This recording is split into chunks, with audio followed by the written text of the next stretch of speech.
el domingo, y bueno, ahí contamos una serie de acontecimientos que ocurrieron en su oportunidad, y el libro trata precisamente de una batalla que ocurrió en Alvear, ¿no? En el año 1895. 1895. Exactamente. Sí, más o menos la apertura fue distinta a las otras presentaciones, la presentación, digamos, ¿no? Fue distinta a las otras presentaciones que se hicieron ahí en la localidad de Alvear. Prácticamente fue una introducción al libro, ¿no? ¿Nos podría comentar un poquito por arriba, como quien dice? Sí, como no, lo voy a hacer lo más sintético posible. Sí. Esto se refiere a una revolución que hubo en la provincia de Corrientes en el año 1893, el 22 de agosto del año 1893. Esa revolución del Partido Liberal, cuando estaba como gobernador Antonio Ruiz del Partido Autonomista, entonces se le desalojó del gobierno. Eso fue en esa oportunidad. Luego los autonomistas pretendieron volver por el mismo medio, por la fuerza, el 10 de junio del año 1895.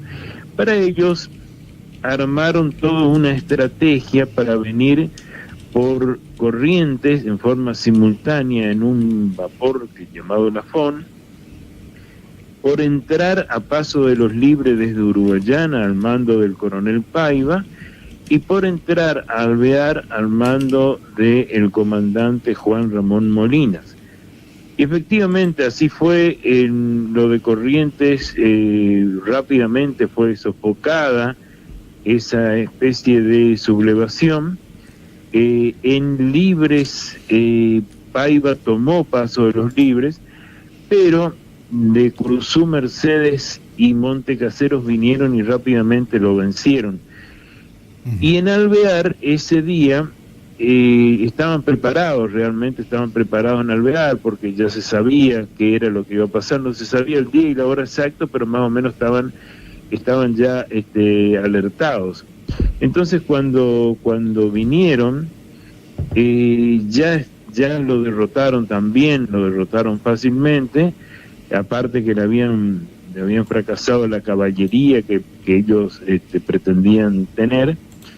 Y entonces así es como se desarrolló sintéticamente esa batalla, con la cual en Alvear tuvo una gran repercusión, porque hubo muchos muertos y heridos. Eso fue, vuelvo a repetir, el 10 de junio del año 1895. El 10 de junio de 1895. Exactamente, así fue. O sea, de ahí parte la historia, digamos, ¿no? Exactamente, pero también el libro relata todos un poco los actores sociales que había en Alvear en esa época. Entonces, lo que hoy sería el intendente municipal era el presidente del Consejo Municipal. Ese Consejo Municipal había sido creado, o sea que la organización de las municipalidades sufrió un cambio. Entonces se formó un consejo municipal en todas las localidades de la provincia, donde reunía los caracteres de legislativo y ejecutivo. Entonces primeramente fue elegido el señor José Sebelmón. Luego, inmediatamente, por ausencia de Belmont, después por ausencia del señor Manuel Rivera, que fue elegido diputado provincial, en un año más o menos entró como lo que hoy sería el intendente, el señor Melchor Cancelo. Pero el señor Melchor Cancelo era un estanciero muy poderoso en esa época en cuanto a sus contactos comerciales, productivos, y tuvo una familia numerosa, de las cuales descienden muchísimas familias de Alvear que están acá en Alvear. Entonces el libro trata también sobre toda la personalidad, toda la trayectoria del señor Melchor Cancelo. También el libro trata de uno de los guerreros que tuvo en esa oportunidad, que se llamaba Alejandrino Blanco, con digamos, ribetes muy pintorescos de Alejandrino Blanco. Por ejemplo, la leyenda dice que por más que le tiraran con armas de fuego, a él no le entraban las balas, por ejemplo, ¿no? Entonces, todas esas por las creencias religiosas sería, ¿no? Sí, es una leyenda, ¿no es cierto?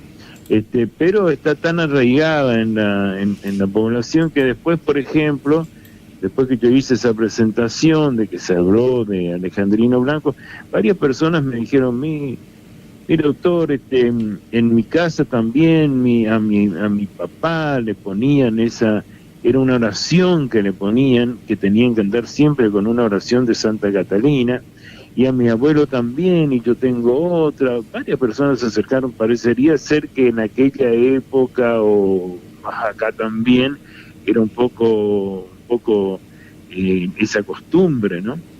Bueno, entonces el libro relata todo eso, o sea que relata todos los descendientes de Alejandrino Blanco, que son personas que viven acá en Alvear, ¿no? Ya, sí, por supuesto, son nietos o bisnietos de Alejandrino, esta persona, ¿no es cierto? Exactamente. Y después también relata sobre, el libro trata mucho sobre una lama Juana Barreiro que había acá en Alvear, y que le dio como legado, porque en su testamento, es decir, que ella era casada con un señor Rómulo Acuña, donde no tenían hijos, pero tenían una gran extensión de campo. Entonces la iglesia le dejó 10.000 hectáreas de campo, pero con la condición de que tenía que solventar todo lo que, digamos así, significaba la celebración de la Virgen del Rosario, que se realiza en el mes de octubre de cada año. Bueno, esas 10.000 hectáreas de campo realmente fueron efectivas. La iglesia tomó posesión, todos sus títulos, y en el año 1964 le vendió esas 10.000 hectáreas de campo al señor Farid Chillahakin, una persona muy conocida acá también en La Cruz, en Alvear también estuvo, y después ya fueron cambiando de dueños, ¿no? Pero todo el mundo conocía como el campo de la Curia. Bueno, todo eso era lo que ocurría en esos años, y de eso trata el libro, ¿no? Exacto. La señora esta que comentaba recién, ¿no?, también hacía como un trabajo social, ¿no? Si mal no recuerdo lo que comentaba ese día de la presentación. Exactamente, ella era, sí, efectivamente, por ejemplo, ¿no?, trajo en la época donde en Alvear había una sola escuela primaria, trajo un colegio de monjas dominicas a Alvear, o sea que trajo varias monjas que se instalaron, hizo hacer la escuela donde ellas iban a enseñar, y así como ese tipo de actividades ella realizaba. Por ejemplo, hizo hacer prácticamente la iglesia de Alvear. Realmente había comenzado antes, ¿sí? Sí. Pero ya terminó ella la iglesia como la conocemos ahora, ¿no? Claro. Bueno, el libro en definitiva trata no solamente sobre esa batalla, sino trata sobre todo lo que rodea a ese acontecimiento. Además de eso, tiene que tratar porque para explicar bien cómo eran las relaciones autonomistas, liberales, políticas, eran los dos partidos que existían en aquella época, los únicos dos partidos, y también cómo se iban sucediendo y los distintos acontecimientos que había en la provincia de Corrientes. Por ejemplo, hay algo que llama mucho la atención sobre una batalla, que es la batalla de Ñaembé. La batalla de Ñaembé se realizó allá por el año 1871 y era entre Ricardo López Jordán, que venía de Entre Ríos, venía un poco escapando de Entre Ríos porque él era el gobernador y le habían intervenido, y entonces acá en Corrientes se formó un ejército para combatirlo. Él estaba ya en Corrientes, había ingresado a Corrientes, y en Ñaembé, cerca de Goya, Ñaembé significa en guaraní plato, porque así era el terreno. Entonces ahí las dos fuerzas se combaten y triunfan las fuerzas comandadas por Baiviene Correntino. Ahora bien, lo curioso de esto es que los periódicos y diarios nacionales le atribuían todo el mérito del triunfo a Julio Argentino Roca, que estaba viniendo en ese momento de la guerra al Paraguay y que traía unos cañones. Entonces, Sarmiento hace una narración donde dice que todo fue un mérito exclusivo de Julio Argentino Roca. Félix Luna, también en su libro Yo soy Roca, habla únicamente de que Roca fue el que le batió a López Jordán. Pero en Corrientes, tanto Manuel Florencio Mantilla, que es un historiador liberal, como Félix María Gómez, que es un historiador autonomista, le atribuían, no a Roca directamente lo ignoraban, como que no tuvo mayor digamos así, representación y acción en ese combate, sino que eran las fuerzas de Baiviene con el coronel Desiderio Sosa, con Plácido Martínez, los que realmente le batieron. O sea que, y después ellos, los correntinos, dicen que la gente de Buenos Aires tergiversaron absolutamente. O sea que un hecho histórico así en el año 1871 depende del historiador, se ve absolutamente de una forma distinta. Eso es lo que llama mucho la atención. Bueno, el libro relata todo lo que dicen unos, todo lo que dicen los otros, y cómo en aquel momento también se estaba hablando de un poco realmente lo que convenía a cada uno, ¿no es cierto? Lo que significa que se debe tener una gran objetividad en el momento de contar la historia, ¿no? Y eso es lo que se trató de hacer con este libro, ¿no? Claro, el neutralismo, digamos, ¿no? En la historia. ¿Cómo? El neutralismo en la historia sería. Exactamente. Así que el libro trata en una primera parte sobre todo lo referente a la provincia de Corrientes y nacional, y en la segunda parte todo lo referente acá en nuestra zona, ¿no? Porque también de la Cruz vinieron unas fuerzas para repeler aquel 10 de junio de 1895, pero hay un digamos así, un informe que manda el juez de paz de la Cruz de aquel momento, de apellido Garay, donde dice que llegaron, pero ya estaban los brasileros, le llaman, yéndose a Brasil. ¿Por qué? Porque ellos llegaron desde Itaquí. Los jefes eran, sí, del Partido Autonomista, pero los soldados que traían eran brasileros. Porque no había tantos soldados argentinos allá en el Brasil en esa época. Entonces la mayoría eran brasileños. Murieron muchos, alrededor de 100, a los que no se les conocía el nombre porque no tenían ninguna identidad, no tenían... Entonces ellos fueron enterrados en una fosa común, aparte los heridos. Imagínate que en aquella época donde no había hospitales, ¿no es cierto?, se le atendía en las casas particulares, donde no había casi medios.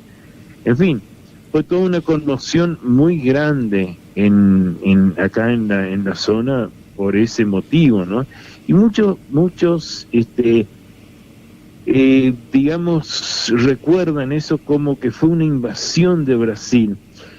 Y si bien es cierto que eran brasileros los que venían, pero los que querían tomar el pueblo eran los autonomistas por todo lo que habían pasado. Sí, esas eran las reglas del juego, ¿no es cierto? Los liberales lo tomaron por la fuerza, los autonomistas querían retomar por la fuerza. Así eran las reglas en aquel momento, donde todos los conflictos generalmente se solucionaban por medio de las armas, ¿no? Claro, pero, recuperar por medio de ayuda extranjera, digamos, hoy en día se diría así, ¿no? Recuperar por la fuerza por medio de ayuda extranjera. Por ayuda extranjera, pero eso era un poco común. Nosotros no debemos olvidarnos, por ejemplo, que en la batalla de Caseros, cuando Urquiza llega a ese ejército tremendo que hizo para batir a Rosas, habían 30.000 brasileros en ese ejército, ¿no? Que se pasearon triunfalmente por la calle Florida en Buenos Aires, ¿no? Con el duque de Caxias a la cabeza. Entonces era un poco de la época, ¿no? Todas son cosas muy interesantes como para uno poner en el contexto. Pero lo que ocurrió acá en Alvear no se puede decir que eran de Brasil, digamos, así como el Estado brasileño el que quiso invadir, no. Y si bien es cierto que entraron esos soldados, voluntarios, etcétera, etcétera, que eran brasileros, pero los que querían retomar eran argentinos, eran los de un partido político, ¿no? Ahora, también en la tradición hay muchos rumores, ¿no? Por ahí decían que todos traían una bolsa de arpillera en la cintura atada para que en caso de ganar el saqueo iba a ser libre. Otros dicen que no, que lo que iban a hacer, que le iban a pagar a estos un poco voluntarios, pero eran porque iban a recibir algo. En fin, hay muchas versiones, ¿no? Pero que no es que venían gratis los contratados para eso, ¿no? En fin, hay muchas cosas muy interesantes que tiene el libro, ¿no? Claro, muy interesante, ¿no? Por ejemplo, también una parte, ¿no? Si mal no recuerdo, que habla sobre por qué el signo masónico en el escudo de Alvear, ¿no? En el símbolo de Alvear. Sí, sobre eso hay muchas dudas, ¿no? Porque algunos dicen que Melchor Cancelo era masón, ¿no? Pero realmente no hay nada que permita afirmar eso. En el libro de la doctora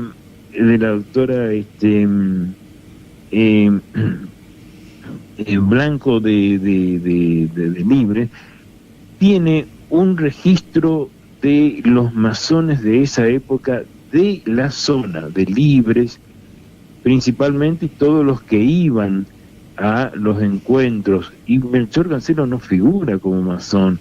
O sea que yo no podría afirmar, porque no hay elementos que lo prueben de que era masón.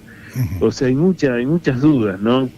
Es cierto que la masonería fue, digamos, tenía mucha fuerza, ¿no es cierto? No nos olvidemos que Urquiza, Sarmiento, Mitre, Agustín P. Justo fue el último presidente masón, pero también hay una especie de reivindicación de la masonería en cuanto que no era un culto así medio satánico, sino que eran unas agrupaciones que se hicieron y que pretendían muchas veces el progresismo, en fin. Sobre eso hay mucha polémica, ¿no? La Iglesia Católica, por ejemplo, está totalmente en contra de todo lo que sea masónico. Los masones dicen que ellos en realidad lo que quieren es el progreso. Bueno, es algo que está pendiente todavía, pero en este momento desde hace algún tiempo los masones recobraron bastante protagonismo por los diarios. Saben que acá en Corrientes hay grupos masónicos que son públicos y que se puede ir y que se puede estar, lo mismo en Libres y lo mismo en otras localidades. O sea que está medio en revisión el tema de la masonería, ¿no? Claro. Sí, pero tienen algunos símbolos, ¿no? Tienen algunos símbolos que yo estuve mirando bien todos los símbolos de ellos y en algo se parece, pero no es exactamente. No es exactamente el signo, exactamente, así es. Claro, es muy semejante. Quizás fue una identificación, una parte que le quisieron hacer, pero coincidió con el mismo símbolo. Sí, es un triángulo. En muchas casas. Hoy pasé por una casa que me llamó mucho la atención. Es la casa del gran amigo Quirito Guerra, ahí en La Cruz. Y que cuando uno pasa, esa casa tiene como unas, digamos así, formas de triángulo y algunos otros signos que aparentemente son, pero hay que mirarlos muy detenidamente, hay que cotejar bien a ver si, porque esa casa seguramente se habrá hecho allá por los fines del siglo XIX o principio del año XX, tal vez, del siglo XX, ¿no? Sí, más pero o menos. en aquellas épocas son las casas estas donde se supone que sería el signo, símbolos masónicos, pero hay que verlas bien, ¿no? Yo había que verlo con algún especialista en arquitectura, a ver si eso es o no es, ¿no? Exacto. Pero muy interesante todo este asunto de la historia, porque, en fin, todo esto sale a la luz, se pone en la superficie, y es bueno tener conocimiento de la historia porque siempre se dice que el que conoce su pasado es dueño del porvenir, o por lo menos explica las razones por las cuales se produjeron los hechos y los que se producen y los que seguirán produciéndose, ¿no es cierto? Entonces es bueno tener el mayor conocimiento posible de todo esto, ¿no? Exacto, una historia local también, que es lo que más vale, ¿no? En la zona que estamos muy pobres de historia local.